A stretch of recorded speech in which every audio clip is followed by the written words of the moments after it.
하나님의 말씀 요한복음 2장 1절에 11절 저 여러분 교독하도록 하겠습니다. 제가 먼저 1절 읽도록 하겠습니다. 사흘째 되던 날 갈릴리 가나에 혼례가 있어 예수의 어머니도 거기 계시고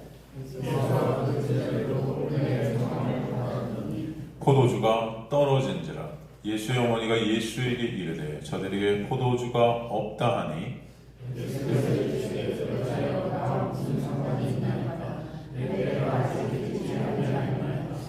그의 어머니가 하인들에게 이르되 너희에게 무슨 말씀을 하시든지 그대로 하라 하니라.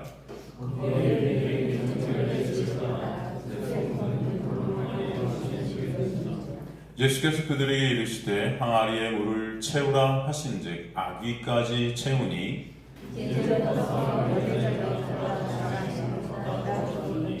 연회장은 물로 된 포도주를 맛보고도 어디서 났는지 알지 못하되 물돈 하인들은 알더라.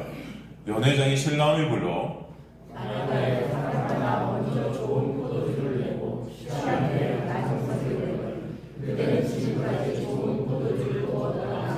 함께 읽습니다. 예수께서 이 첫 표적을 갈릴리 가나에서 행하여 그의 영광을 나타내시매 제자들이 그를 믿으니라. 아멘. 요한복음을 다 이제 마치면서 7가지 표적만이라도 우리가 좀 더 알고 그래도 큰 맞췄으면 좋겠다 해서 다시 복습을 하고 있는데 하다 보니까 새록새록 새로운 것 같죠, 여러분? 해도 그죠? 그래서 한번 쫙 들었는데 새롭고 저도 어제도 제가 이것을 쫙 준비하면서 보니까 진짜 여러분이 여기 다 새록새록 하겠구나 하는 생각이 들어서 뭐 괜찮습니다. 중요한 건 여러분이 아셔야 되고 아시는 것이 중요하다. 모르시면 안 되죠. 아셔야죠.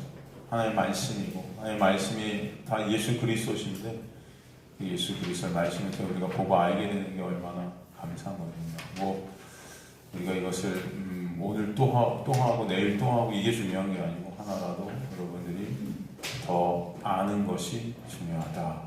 그래서 여러분 다 아시는 분들은 이거 다 아는 건데 왜 또 목사님 하시지? 이러실 수도 있겠지만 아시는 분들은 복습하시고요. 모르시는 분들은 그랬구나. 내가 이거 잊었었구나. 다시 기억하셔서 7가지 표적의 내용들, 단어 하나하나, 문장 하나하나가 무엇을 우리에게 설명하고 있는지 아는 우리가 되었으면 좋겠습니다. 그래서 아는 것이 영생이다. 누구를 아는 거예요? 예수를 아는 것이 영생이다. 영생의 의미가 무엇인가? 바로 예수 안에 있는 예수를 아는 것. 그래서 오늘도 말씀을 통해 우리가 그것을 보기를 바랍니다. 저번 시간에 예수께서 여자여 나와 무슨 상관이 있나이까? 내 때가 아직 이르지 아니했다. 이 무슨 상관이 있나이까가 헬라어로 뭐라고 그랬습니까, 여러분? 테 에모이 카이소이. 이 테 에모이 카이소이. 이게 어떤 직역을 하면 무슨 말이라고 그랬죠? 나와 무슨 상관이 있나요? 이게 직역을 하면 당신의 관심사에 왜 나를 끌어들이는가. 그러니까 이 세상에서 이 죄된 세상에서 항상 포도주가 떨어지는 일들은 계속해서 발생한다. 그죠? 포도주란 이 마리아가 보는 포도주와 예수님이 보시는 포도주는 다르다라는 것을 알 수 있어요. 그죠? 이 마리아가 지금 생각하고 있는 포도주는 이 세상에서 이 육이 필요한 것들이에요. 그죠? 우리 육을 즐겁게 해줄 어떤 이 세상 잔치가 계속 이어져 갈 수 있는 것 같은, 그죠? 착각 속에 있는 그런 것들. 이게 떨어졌다. 근데 그것은 마리아의 관심사고 세상의 관심사인데 하나님의 관심사는 거기 있다 없다? 이것을 우리가 확실히 아시기 바랍니다. 그죠? 우리가 생각하는 신은 우리의 관심사에 그 신이 개입하셔서 우리가 원하는 것들을 신이 이루어주는 그런 신을 우리는 만들지만 그거는 인간들이 만들어내는 신이고 진정 성경이 말하는 하나님은 하나님의 관심사 가운데 우리를 집어넣으셔서 이제 하나님의 영광을 위한 존재들로 우리를 만드시는 것이다 라는 것이죠. 이게 인본주의와 신본주의와의 싸움인 것입니다. 그래서 내 때가 아직 이르지 않았다. 주님의 관심사는 그 때에 있다. 그 때는 어떤 때였습니까? 사실은 어떤 때죠, 여러분? 그 때가 그렇죠. 어떤 때? 그렇죠. 십자가를 말하시면서 힘이 없으세요, 여러분. 그게 십자가에서 주님께서 언약을 완성하신 그때로 인하여 어떤 사건이 발생한다? 네? 죄로 죽어 있었던 우리가 주님과 함께, 그쵸, 살아나게 되는 그때, 그 구원의 때, 주님의 관심사는 거기 있다. 근데 인간들의 관심사는 구원에 있지 않다. 이 세상의 것들에 있다. 이 세상에서 내가 잘 먹고 잘 사는 것을 구원이라고 착각하고 있는 거예요. 그걸 구원받은 사람들의 복받은 어떤 것들이요. 네. 여러분, 그런 걸 복이라면 초대교회 성도들은 복 받았습니까? 못 받았습니까? 네. 예를 들어서 지금도 저 북한 땅에 있는 그리스도인들은 그건 복받은 자들이에요? 복이 없는 자들이에요? 저주받은 자들이에요? 네? 생각해 보세요. 만약에 지금 우리 한국에 이 대한민국 우리가 여기 자유의 땅에 살고 있는데도 이 물질과 이 권력, 명예 이런 것에 우리가 정신이 다 팔려 있어서 하나님을 그것을 위해 도구로 사용하고 있다면 그러면서도 착각하는 거죠. 우리는 복받은 자야. 하나님은 내 편이야. 하나님은 내가 원하는 거 해주셔. 그게 복이야. 라고 착각하고 있다면 그게 진짜 복일까요? 아니라는 거예요. 그게 저주예요. 이해가 되십니까, 여러분? 북한 땅에 있어요. 그래서 자유가 없어요, 육은. 고난 속에 있고 고통 속에 있습니다. 그죠? 근데 그 가운데 진정 누구를 봐요? 예수 그리스도를 바라보게 되고 예수 그리스도의 놀라운 은혜를 깨닫게 되고 그 예수만이 소망 되시고 예수만이 에클레시아, 그죠? 예수만이 그 권세 되심을, 그 구원의 권세고 생명의 권세 되심을 깨닫게 되고, 그죠? 예수가 바로 천국이심을 알게 되고, 그 예수 안에서 진정 평강이 깨달아지고 알게 되는 그 자가 어떤 자예요? 복받은 자. 그죠? 제가 그래서 복에 대해서 설명했죠. 복. 그죠? 복 자체가 누구였다? 예수. 그죠? 그리고 복이 어떤 뜻이 있다? 그 예수 앞에 우리가 무릎이 꿇어지는. 그게 복이다. 그죠? 예수만 찬송케 되고, 예수만 의존케 되고, 예수만 바라보게 되고, 그 자체가 복이에요. 그죠? 그 코린티안 분 같은 사람이, 그런 분이 그 나치 수용소에 있었지만 거기가 진정한 피난처였다. 일생 중에 예수를 알게 된 곳이라는 거예요. 그 예수가 진정 예수만 피난처 되셨기에. 그죠, 여러분? 그게 복이에요. 그죠? 잘 먹고 잘 살고 등 떼서 배부르고 누릴 거 다 누리고 난 참 행복해. 근데 예수를 못 봐요. 예수란 참 생명을 몰라요. 말씀에 관심이 없어요. 말씀이 예수임을 깨닫지 못해요. 저주입니다, 그게. 아시겠습니까, 여러분? 그래서 제가 지금 여러분에게 하는 설교는 이 세상 사람들한테는 먹힐 수가 없어요. 좋아할 수가 없어요. 교회 다니는 사람들도 이런 설교 좋아할까요? 좋아하지 않죠. 안 좋아할 거예요. 여러분이 느끼는 어떤 복이라는 것은 하나님이 말씀하시는 복과 다르기 때문이에요. 지금 마리아가 원하는 포도주와 예수께서 물이 포도주로 바뀌는 그 포도주는 다른 포도주입니다. 다른 거예요. 우리가 저번 시간에 그래갖고 그 말씀 우리가 살폈죠. 그 주님께서 예수께서 또 뭐라고 그러세요? 그래서 그의 어머니가 그 마리아가 또 하인들에게 뭐라 그래? 너에게 예수께서 무슨 말씀을 하시니 그대로 하라. 그죠? 하인들이 그대로 해서 포도주가 된 것이 아니라 그랬죠. 하인들이 어떤 순종을 말하는 게 아니에요. 그대로 하라. 무슨 말씀을 하시든지. 이것은 바로 하인들이 순종을 하든 순종을 안 하든 하나님은 하나님의 일을 하신다. 그죠? 여러분이 순종을 하든 여러분이 순종을 안 하든 하나님은 하나님의 일을 하신다. 그래서 여러분 제가 이렇게 설교를 하면 안 되는 것 같은데 사실은 여러분이 순종을 해야 하나님은 하나님의 일을 하십니다. 해야 여러분이 죽어라 순종할 텐데. 그래서 여러분이 그러면 교회 충성도 하고 헌신도 하고 이걸 1순위를 교회에 두고, 그죠? 그렇게 하실 거예요, 아마. 그렇지 않겠습니까? 그런데 여러분이 하던, 안 하던, 안 해도 돼. 이렇게 되는 거죠, 인간은. 이게 인간의 죄성이거든요. 얘 육이 편한 대로 끌려가요, 인간들은. 그러니까 안 해도 된다 하니까, 할렐루야. 그죠? 맞아요. 여러분 안 해도 하나님은 이루세요. 제 육적으로 볼 때는 목회자로서, 목사로서 이런 설교가 저도 싫어요. 왜? 여러분 안 하실 거니까. 이렇게 설교하면 안 하는 거 아니까 저는. 옛날에 이렇게 설교 안 했죠. 옛날에 충성하면 하는 만큼 하나님께서 이렇게 하시면은 하게 돼 있어요. 제가 경험을 다 했어요, 여러분. 목회하면서. 저희 전성기는 옛날에 끝났다. 아주 그럴 때가 있었어요. 지금은 아니다. 육적으로는. 그런데 여러분이 그것을 아셔야 돼요, 진짜. 여러분이 하든 안 하든 하나님이 하신다는 것이 믿어지는 역사가 여러분의 삶 가운데 있게 되기를 간절히 소망합니다. 그럴 때만 진정 하나님을 바라보게 되고 하나님의 놀라운 은혜로 감사와 찬송이 더딜 거예요. 하나님의 때가 있을 겁니다. 막 안 되겠죠. 은혜라는 것이 그래요. 여러분은 항상 인간은 은혜를 방종으로 끌어들어와요. 그게 우리의 본성이에요. 그래서 아버지가 무서운 집안의 자녀들이 좀 예의 있어 보일 수 있어요.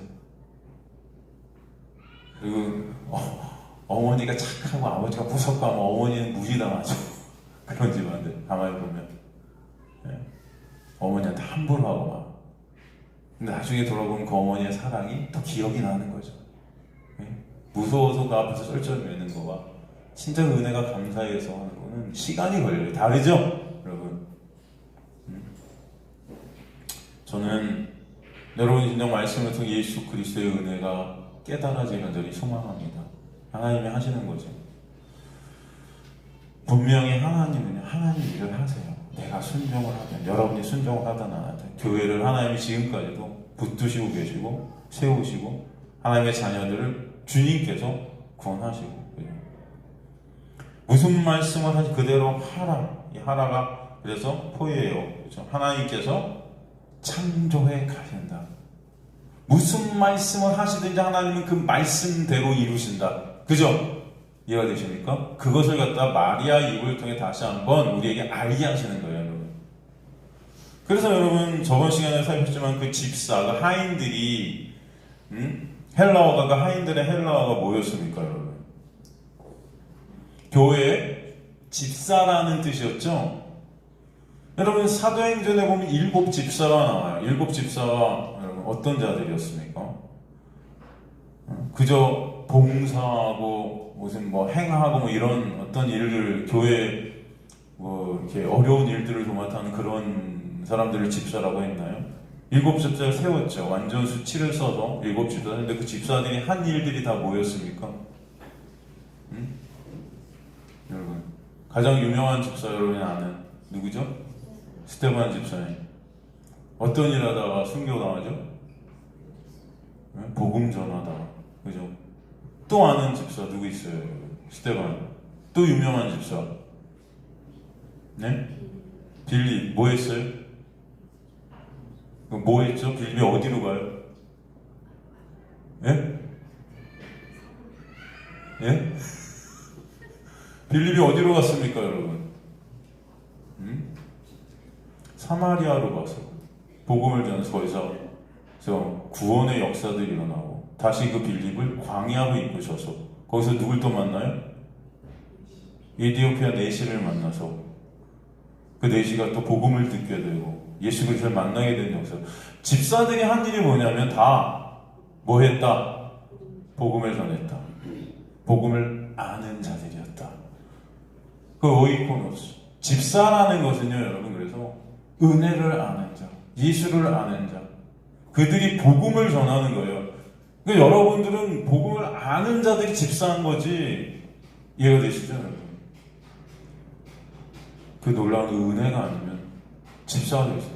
그러니까 하나님의 은혜가 임해서 복음을 깨달아지고 알게 된 자들을 집사한 거예요. 여기서 하인들이 그래서 하나님의 주권 아래에서 그 주권을 수행하는 그런 도구들로 쓰이는 것입니다. 집사는 하나님의 도구들로 쓰이는 자들인 거예요. 그죠? 이 하인들이 이해가 안 가고 이해가 되고 뭐 이런 걸 떠나서 순종을 했기 때문에 기적이 일어난 것이 아니고 하나님의 은혜가 임해서 순종할 수밖에 없는 하나님의 주권 앞에 엎드려질 수밖에 없는 그런 자들에 대해서 그 복음을 깨달은 은혜를 깨달은 자들이었다라는 것을 우리에게 암시하고 있는 것입니다. 그런 자들을 하나님이 통해서 그들에게 은혜를 부으시고 은혜를 아는 자들이 다시 그 은혜를 흘려보내는 하나님의 도구들로 일하게 하신다라는 것을 우리에게 보여주시는 거죠. 그래서 우리가 또 알게 되었습니다. 그죠? 그래서 이것은 집사 그 하인들의 순종을 얘기하는 그런 본문이 아닌 것입니다, 여러분. 하나님의 오히려 놀라운 은혜를 계속해서 설명해 가고 있는 거예요. 그 은혜가 아니면 우리는 없음임을 알게 하시는 것이죠. 6절에 이제 거기에 유대인의 정결례에 따라 두세 통 드는 돌 항아리 몇이 있다? 6이 있었다 그러죠. 여러분 이것은 뭐예요? 정결례법, 헬라어 카다리스몬이라고 하는데 이것은 깨끗하게 하는, 순결케 하는, 정화시킨다라는 카다리조라는 단어에서 유래됐죠. 이거는 신체적 정결이나 제의적 정결을 뜻하는 단어다. 율법적 단어예요. 그래서 구약에 보면 이런 단어들이 계속 쓰였을 때 어떤 단어에 쓰냐면 레위기의 문둥병자들의 정결, 또 대제사장을 위임하여 하나님께 드려진 제물에 올라갈 단의 청결, 또 피로 정결하게 하는 것, 또 신약에서는 이 세례가 무엇을 뜻했느냐? 물세례. 그렇죠? 에베소 5장 22절 물로 씻는다라는 이런 의미. 그러니까 쉽게 이 정결례식을 설명을 하면 당시 이 예식은 쉬운 말로 하나님의 백성이 성전에서 하나님을 예배드리기 위해 자신의 몸을 깨끗이 준비하는 예식이었다라고 보면 되죠. 다시 말하면 어떤 행위, 나의 어떤 것을 깨끗게 하는 율법적 행위를 뜻하는 단어, 이게 정결례법이에요. 그래서 이것을 위해서 이 돌 항아리 6개를 항상 준비했다라는 것이죠. 그래서 이 유대인들은 이 씻는 어떤 자신의 몸을 씻는 조항을 39개장으로 만들어 죽어라 것을 지켰습니다. 이것을 안 지키는 것을 죄로 여겼어요. 밖에 나가서 들어와도 식사하기 전에 손과 발, 몸을 계속해서 물을 이용해서 청결하게 닦는 것, 이것이 율법이고 그것을 안 할 경우 저주받는다고 여겼었죠. 그래서 당연히 그런 것을 잘할 경우 그 행위로 인해 자신들이 그 노력으로 율법을 지킴으로 인해 복이 있겠다라고 착각한 거예요. 그런 행위들로. 이해가 되시죠? 되게 중요하게 생각했으면 그들의 마음은 여전히 하나님을 사랑하지도 못하고 죄만 생산해내는 교만하고 죄로 가득 찼는데 그들의 그 행위로 인해 그들 자신들은 우린 천국 백성이고 깨끗한 자들이다라고 착각하고 있었던 거죠. 그 도구로 이게 쓰였다. 그래서 오늘 그 율법을 뜻하는 항아리 숫자가 6이에요. 6은 7에서 하나 모자란 수죠, 여러분. 6이 왜 유명합니까, 여러분? 6은 7이라는 그 하나님의 숫자에 가장 근접하고 있는데 7이 결코 될 수는 있다 없다? 없는 거예요. 그러니까 인간들의 힘과 노력으로 어떻게든 그 7에 가려고 하는 겁니다. 근데 결코 7이 못 되는 거예요. 그래서 계시록에 보면 이 6이 3번 쓰이죠. 6. 그죠? 이게 무슨 수예요, 그래서? 666이 어떤 숫자죠? 계시록에 뭐라고 그러죠? 666을? 사단의 수예요, 이게 사실. 그죠? 그 사단 마귀는 요한계시록을 보면 하나님을 모방해요. 성부, 성자, 성령이 성령 하나님을 사단 마귀가 다 모방하는 그런 어떤 그림들을 우리에게 보여줘요. 그죠? 이 거짓 선지자들이 다 이것을 갖다 모방하고 있다. 굉장히 비슷하게 보이려고 해요. 근데 아닌 거죠. 아닌 거죠. 666이라는 숫자를 써서 이 모방 예술을 쓴 겁니다. 율법을 통해서 하나님의 자리에 오르려고, 하나님들이 되려고, 신이 내가 돼보려고 그렇게 무단히도 올라가려고 하지만 결코 될 수 없는데 모방하는 거죠. 그 안에서 착각하고 있는 거예요. 그래서 이 항아리 예수가 6을 써서 그 율법으로는 결코 참 생명으로 인한 잔치가 될 수 없다는 것을 보여주시고자 합니다. 라는 것이죠. 그들의 그 율법 지킴으로는 천국에 한 발자국도 들어놓을 수 없다라는 것을 알게 하세요. 겉은 번지르르한데 그 속이 빈 것을 통해 율법의 그저 겉모습을 닦는 것, 그 역할, 그것으로 인해서 그저 착각하고 자기 영광을 챙기고 자기 의의를 챙기고, 그러나 그 모든 것들이 헛되고 헛된 것임을 알게 해 주시는 것이죠. 그리고 그 항아리에 물이 채워져 있는 모습, 그죠? 그 물이라는 것, 생수가 아니죠. 고요 있는 물, 죽은 물, 그죠? 항아리에 물이 아무리 많이 채워져 그 물로는 자신들을 아무리 닦아도 생명, 포도주가 될 수 없다는 것을 보여주시죠. 그죠? 여러분, 그 물세례가 의미하는 것이 뭐예요? 죄로 인해 물에 빠져 죽어야 될 자들은 아닙니까? 그게 바로 우리임을 보여주시는 거잖아요. 그래서 우리 육이 죽은 물세례로 마치게 되면 그것은 죽음으로 끝나는 것입니다. 그죠? 그죠? 그냥 끝이에요.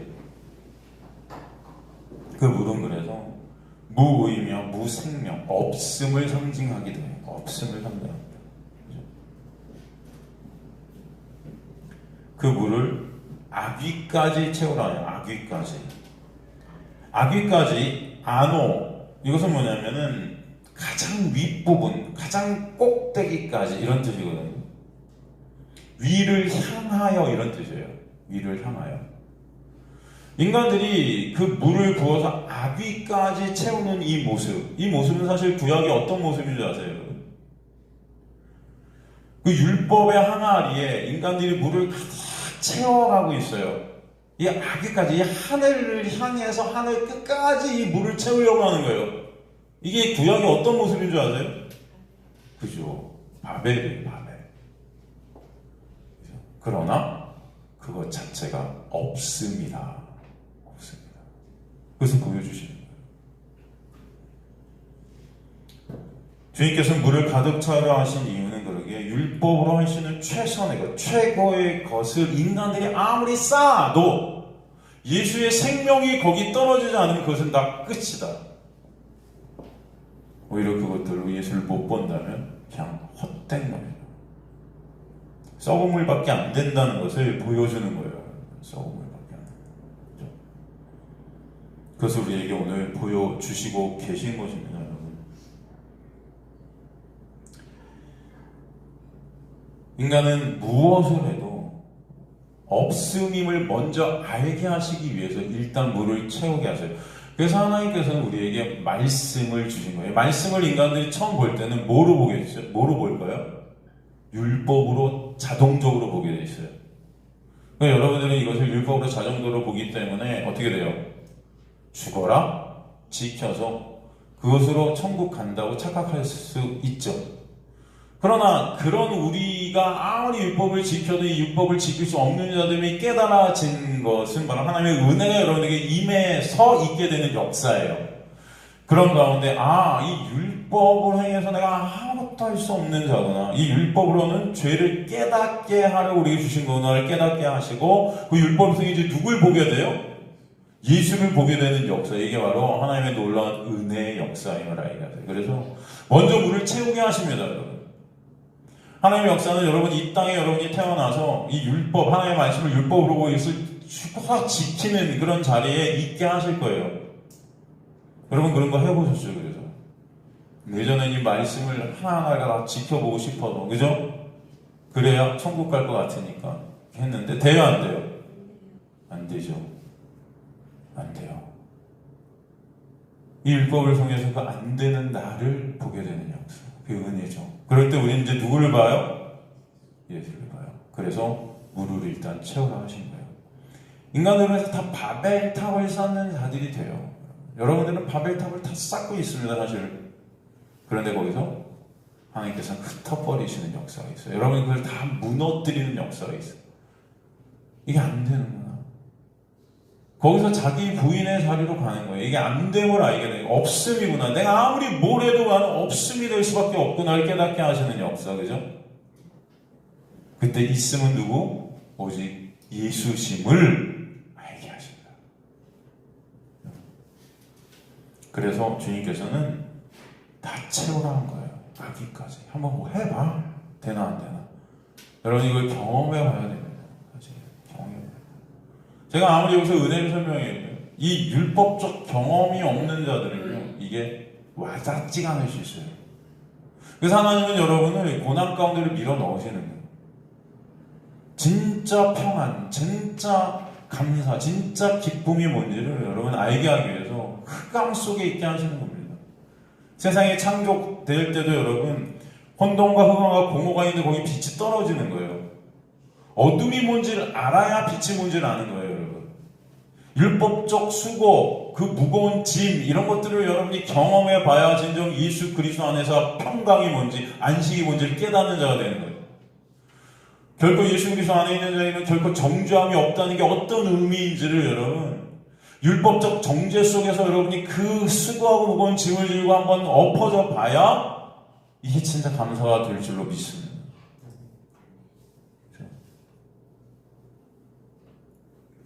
그래서 여러분 은혜를 정말 우리가 깨닫는다는 것은 하나님의 역사가 아니면 안 돼요.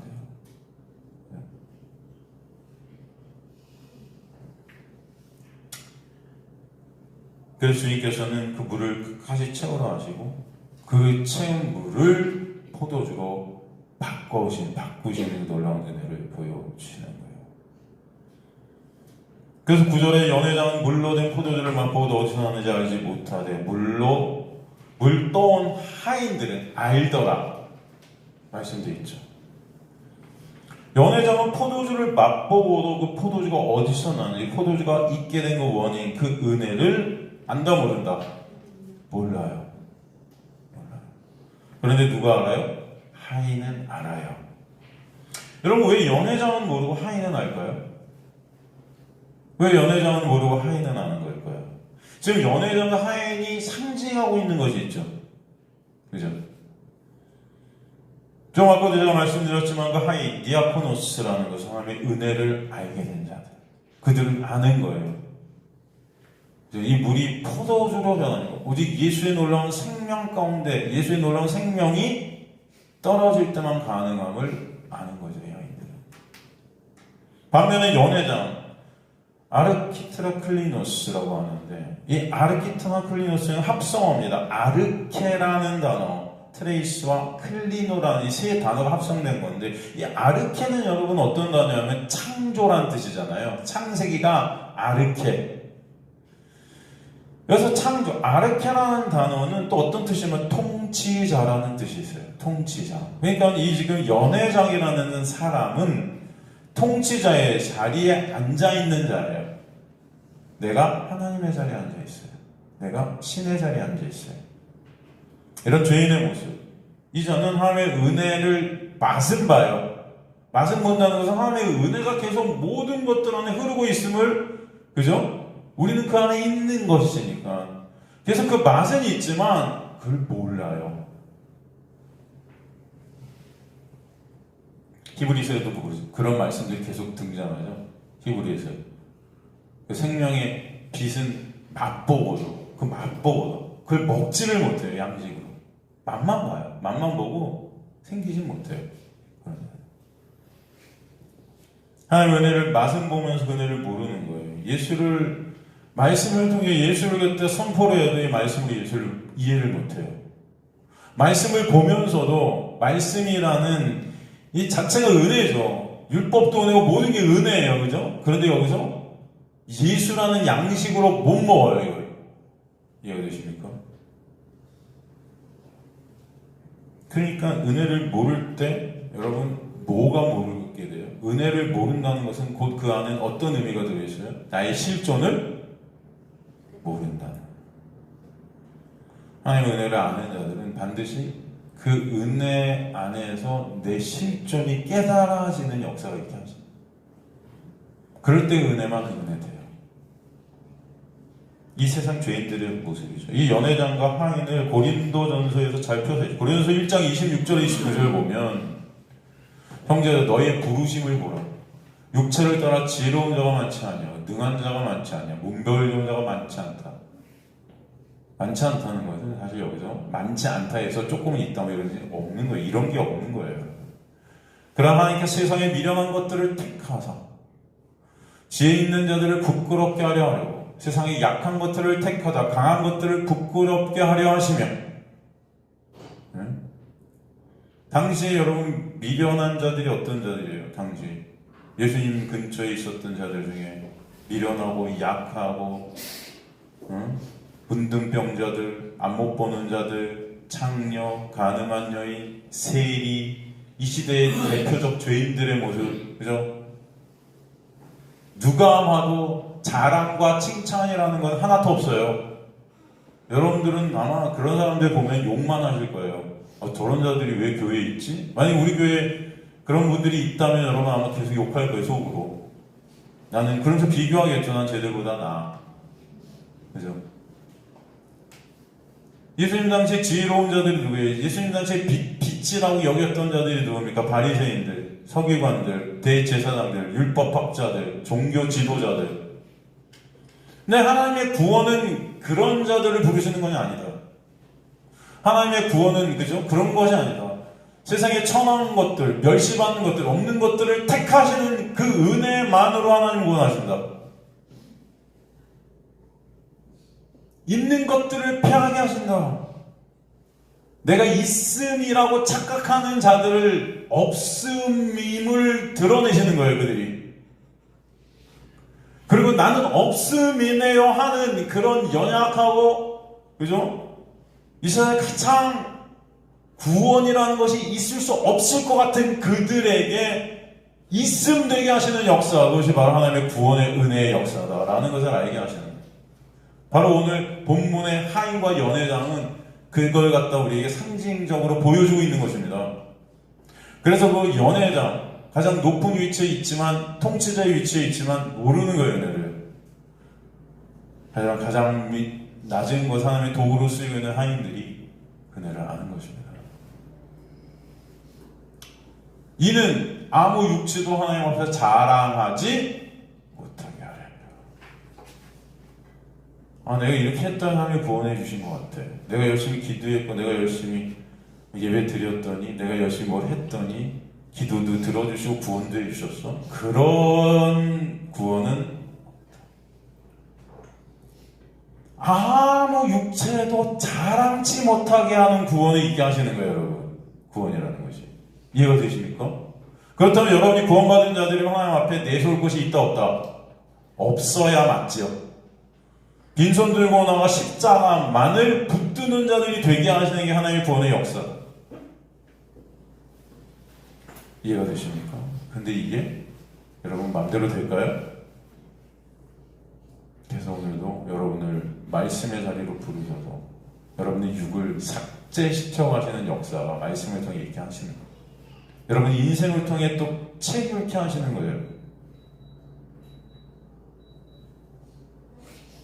하나님의 구원은요, 이런 말씀으로 내가 없음임을 깨닫게 되는 은혜 가운데 있는 자들에게 있게 되는 겁니다.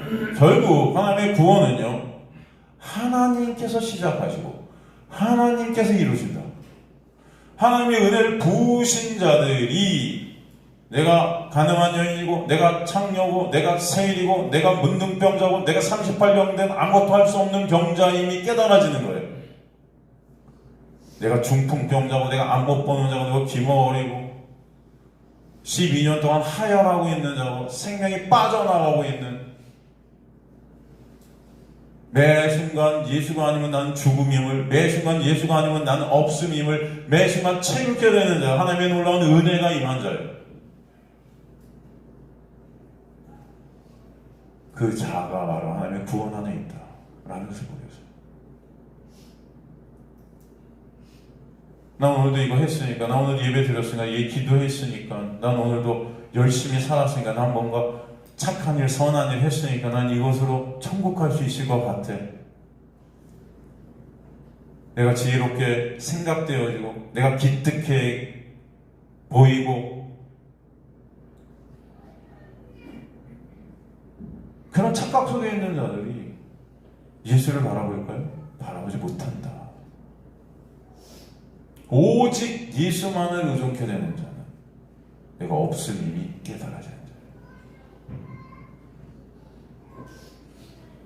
그래서 연회장은 물로된 포도주를 맛보고도 어떻게 나는지 알지 못하지만 하인들은 알게 되시는 역사, 이게 구원의 역사다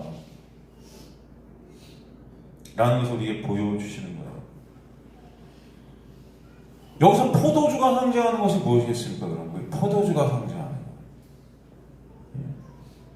포도주가 성경에 상징하는 것이 무엇일까요? 포도주는 성경에서 오늘 본문에서 같이 잔치와 기쁨을 상징하고 종말적 약속을 상징하기도 하며 당연히 예수 그리스도의 보혈을 상징하기도 해요.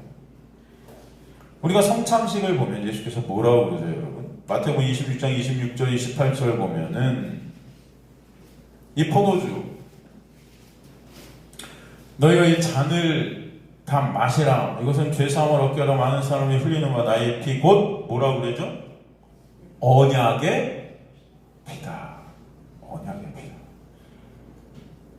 사실 오늘 본문에서 포도주가 의미하는 것은 새 언약을 갖다 상징해요. 새 언약. 뭘 상징한다? 그죠?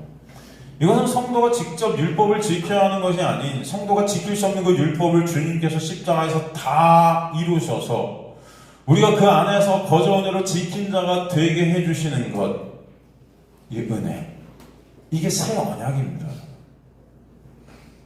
그것을 우리 안에 누가 오셔서 믿게 해주세요? 성령이 오셔서 그것을 믿게 해주신다.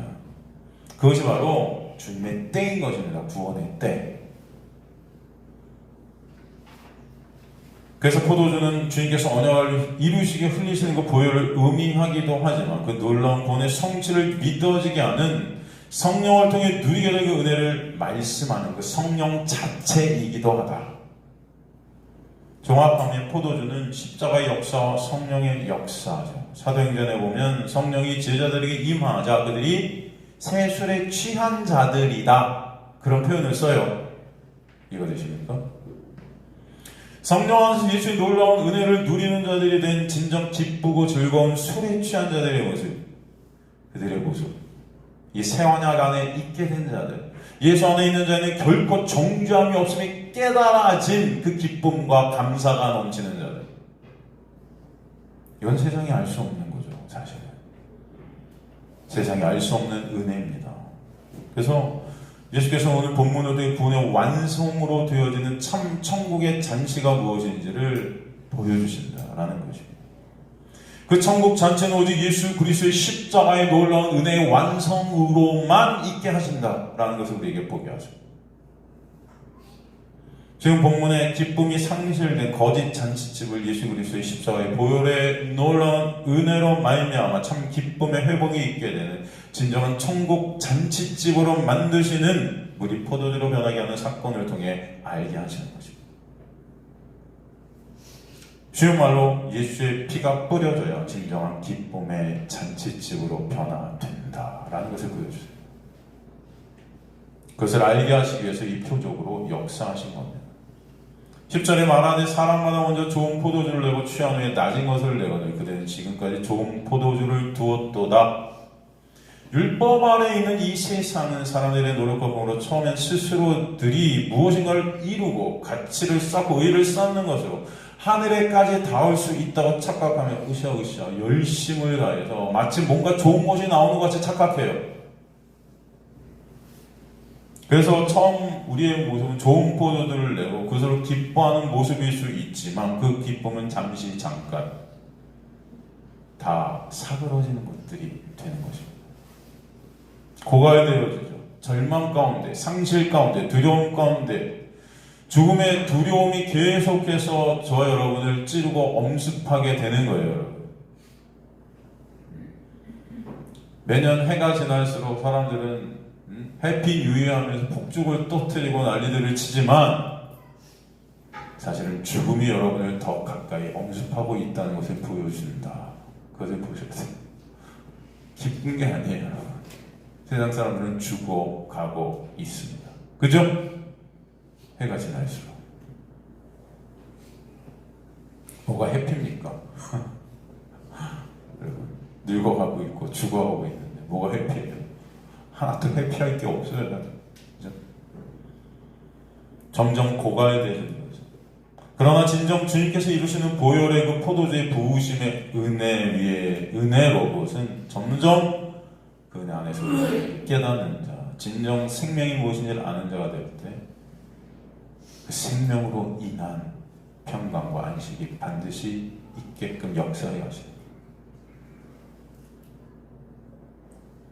그날이 오미 이미 묵식 가운데 완성되었음을 말씀을 통해 알게 해주시고 우리 안에 그 포도주의 희락이 있게 하시는 거예요. 그 놀라운 구원의 역사는 인간의 어떤 조건으로 인함이 아닌 것을 알게 하세요. 이 세상에서 어떤 위의 자리에 있다 해도, 어떤 권력의 자리에 있다 해도, 지혜 있다 좌우에, 능력이 있다 좌우에도, 물질이 있고 권력이 있다 해도 그것은 알 수 없어요. 알 수가 없습니다. 오직 주님 은혜 안에 있는 자만 알아요. 선수와 여러분이 그 은혜의 놀라운 역사 안에 있게 되길 간절히 소망합니다. 그래서 오늘 본문의 그 세상의 잔치에 상속에 있는 연회장은 모르지만 하나님의 놀라운 은혜로 잔치집에 하인들은 알게 되는 것, 그것을 우리에게 보여주셨던 거죠. 예수께서 이 첫 표적을 갈릴리 가나에서 행한 그 영광을 나타내심에, 그죠? 이 잔치가 왜 일곱째 날에 있게 되었는가? 바로 새하늘과 새 땅의 완성을 의미하고 있다. 하나님의 온전한 다스림이 있게 된 그 다스림 안에서 하나님의 놀라운 은혜 안에서 안식하고 감사하고 기뻐하게 되는 그 놀라운 천국 잔치가 무엇인지를 보여주시는 것이다. 그 어린 양의 천국 혼인 잔치는 어린 양으로 이 땅에 오셔서 십자가에서 모든 언약을 완성하신, 우리가 받아야 될 저주를 다 받으셔서 그 죽음 안에서 우리를 빼내신 예수 그리스도의 놀라운 은혜로만 완성되는 것이다 라는 것을 보여주세요. 6개 안에 채워져 있는 그 물이라는 것이 여전히 불완전하고 상신되어질 수밖에 없는 것이지만 그것을 포도주로 바꾸시고 직접 포도주가 되셔 십자가에 완성하신 예수라는 포도주로 칠을 완성하신다. 육으로 결핍될 수밖에 없는 그 결핍을 당신의 피로 채우셔서 그 잔으로 칠을 완성을 하시는 주님의 놀라운 은혜. 그래서 그 잔은 내 피로 세우는 언약이다 하시는 것이죠. 바로 우리가 계속 몇 주 동안 살핀 가나의 혼인잔치의 표적은 바로 예수 그리스도의 십자가를 통해 이루실 하늘나라의 혼인잔치를 우리에게 보여주시기 위함이고, 그 잔치는 인간의 그 어떤 것으로도 만들어낼 수 없는 오직 예수께서 홀로 이루시는 잔치심을 알려주시는 것이다.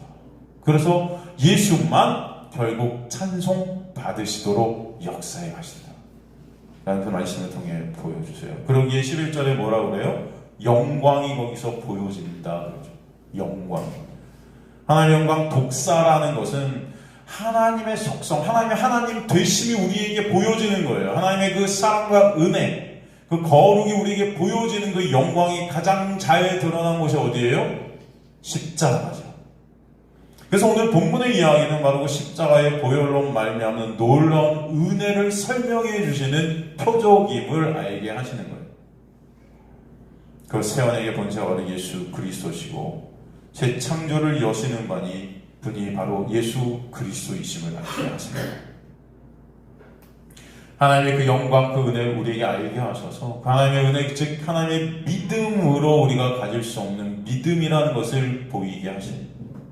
그래서 우리를 그 영광 가운데 믿음의 자리로 이끌어 가시는 것입니다. 그것이 진정한 생육과 번성이다. 그걸 복이라고 해요. 그죠? 그래서 저번 시간 우리가 송구영신 예배 때 이 복에 대해서도 나눈 것입니다. 이 바라. 이 바라라는 걸 왜요? 할례, 찢어짐. 그래서 여러분, 바라크라는 진정한 복은요, 예수 그리스도로만, 그의 십자가로만 여러분에게 있게 되는 복을 의미한다 라는 것을 우리에게 보여주셨던 거죠. 그래서 바라크, 바이리트, 언약, 다 근원이 같은 것입니다. 바라, 찢어짐, 할례, 다 누구예요? 근원이 예수세요. 복의 근원은 예수시고, 그 예수의 십자가에 달리신 그 놀라운 은혜로 말미암아 여러분의 복이 있게 되고, 우리는 그 십자가로 인해 저주에서 복으로 여러분이 끌림 받게 되었던 놀라운 은혜가 있게 하신 것이죠. 그 놀라운 은혜를 이 첫 번째 표적을 통해서 우리에게 보여주신 것입니다. 여러분, 첫 번째 표적을 한번 쫙 읽어가시면서 1절부터 11절까지 읽어가시면서 그 내용들을, 그 의미들을, 그 문장 단어 하나의 의미들, 그 문장의 의미들, 이런 것들이 상징하는 것들, 이런 것들을 한번 집에서 가셔서 적어보시고 기록해보세요. 스스로 내가 설교자가 되었다고 생각해 보시고, 기억나는 대로 이것들을 하나하나 써보시면서 질문들을 해보시면서 이게 무엇을 상징하고 무엇을 의미했고, 이거 뭐지? 여러분, 그것을 다른 거 다 빼고 그냥 말씀 앞에서 여러분 그걸 기록해 보시면서 이것을 여러분이 설교자가 되었고 이걸 어떻게 설교할 것인가 써보세요. 네? 대답들이 없으세요. 하세요 좀. 여러분, 이게 생명이에요. 왜 안 하세요? 목사님이니까 그건 목사님이 하셔야죠. 여러분, 하나 앞에서 목사가 어디 있고 성도가 어디 있습니까? 다 똑같지. 그죠? 여러분, 복음 앞에서는 다 똑같아요. 여러분들 다 하실 수 있어야 맞아요. 7 집사들 보세요. 초대교회. 사도 바울과 다를 거 하나도 없었어요. 사도들과 다를 거 하나도 없어요. 어디 가나 복음을 증거합니다. 스테반 집사님 복음 증거한 거 보세요, 여러분. 사도행전에서. 창세기부터 요한계시록이 꿰고 있어요. 요한계시록은 없죠. 창세기부터, 그래서 구약 전체를 갖다 누구로 꿰요? 예수로 꿰고 있어요. 그죠? 여러분, 집사들. 여러분, 여기 다 거의 집사들이세요, 지금. 네? 그래서 집에 가셔서 해보세요. 해보시고, 모르는 부분 체크하시고, 저한테 물어보세요. 이건 뭐죠? 무슨 제가 생각이 안 나. 이런, 우리가 되면 얼마나 좋을까 하는 제 소망이 있습니다. 여러분이 다른 거보다 으쌰으쌰 교회를 여기가 너저분해도 상관없어요. 솔직히 말해서. 여러분이 여기가 창고 같아도 상관없습니다. 진짜. 깨끗하지 않아도 돼요. 그런데, 여러분, 진짜 말씀으로, 이 말씀을 보시면서, 이거 하나하나 여러분이 관심 갖게 되어지고, 이걸 통해 예수를 조금이라도 아는 것이 여러분의 기쁨이 되고, 말씀을 통해 진정 생명이 무엇인지 깨달아지는 것이 여러분의 기쁨이 되는 거. 그렇게 되면은 뭐 상관 있습니까, 이게? 그죠? 그런 저와 여러분 되시길 간절히 소망합니다. 말씀 앞에서 한번 해보세요. 여러분이 설교. 그래서 우리 집사님들 다 여기 와서 이렇게 설교해야 돼요. 정말 말씀으로 예수님을 보이게 되는. 그래서 여러분이 이제 누굴 만나도 가나의 혼인잔치 다들 하인들이 순종해서 우리도 순종하니까 기적이 일어나 열심히 순종하자 이러고 앉아있는데 그런 거 아니다. 이거는 예수 그리스도의 놀라운 은혜를 보여주는 거야 라고 여러분 설명해 줄 수 있어야 되잖아요. 꼭 있어야 되잖아요. 그러니까 있지 않으면 안 된다 이런 게 아니고, 여러분, 전 여러분이 진짜 이것을 다 아셔서 잘 설명해 주시고 정말 은혜가 뭔지 여러분 알게 된다면, 여러분 그게 은혜를 나누는 그게 사랑이에요. 여러분 그게 사랑이에요. 무슨 내 이웃을 내 몸같이 사랑한다는 게 여러분 안 되지만, 예수가 사랑이기 때문에 예수를 흘려 보내주시는 것이 진정 사랑 아니겠습니까? 저는 여러분이 그런 사랑을 흘려 보내는 분들 되시길 간절히 소망합니다. 그게 전도고 사랑이고, 예수 믿으면 복 받아요. 교회 오세요. 이게 전도가 아니에요, 여러분. 그래서 교회 오면 뭐 할 건데요? 복이 뭔지도 모르는데, 평생 복이 뭔지도 모를 채 죽어가는데, 교회 와서 열심히 종교생활 한 것으로 오히려 복을 못 보는데, 내가 한 그 행위로 복이 뭔지 모르는 자리에 있게 되는데, 그게 무슨 복이에요? 저주지. 교회 오면 뭐합니까? 그러니까 사단의 회라고 그러는 거예요. 기원교식의 교회를 사단의 회라고 그러는 거예요, 여러분. 오히려 니네가 그렇게 열심으로 산과 들려 뛰어다니면서 교인들로 만들려고 그렇게 전도하고 다녔는데 다 뭐예요? 지옥 백성 만드는 거다. 누가 하신 말씀이에요, 이거? 예수께서 바리새인들한테 한 말이에요. 유대인들한테 한 말이에요. 알지 못하고 전도하고 알지 못하고 열심을 하고 이게 교회를 잡아먹는 거고, 그죠? 알미 없는데 뭐랍니까? 알미 없는데. 지금 한국교회는 알미 없어요. 복이 뭔지를 몰라요. 그러니까 맨날 복 주세요, 복 주세요. 근데 그 복이 뭔지도 모르면서 복 달라고 하고 있잖아요. 이게 저주죠. 슬퍼해야 되는 일이죠. 이 세상 사람들이 생각하는 복이 여러분 교회의 복이 돼요? 그런 거 아니에요. 그죠? 복 받은 겁니까? 여러분 돈 많이 벌면? 아닌 거예요. 그렇잖아요. 진정 예수를 아는, 예수 앞에 무릎 꿇어지는, 예수가 진정 복의 근원이심이 깨달아지는, 그 예수만 여러분 생명이심이 체울되어지는, 예수만 의존케 되는 이 복이 여러분에 있게 되길 간절히 소망합니다.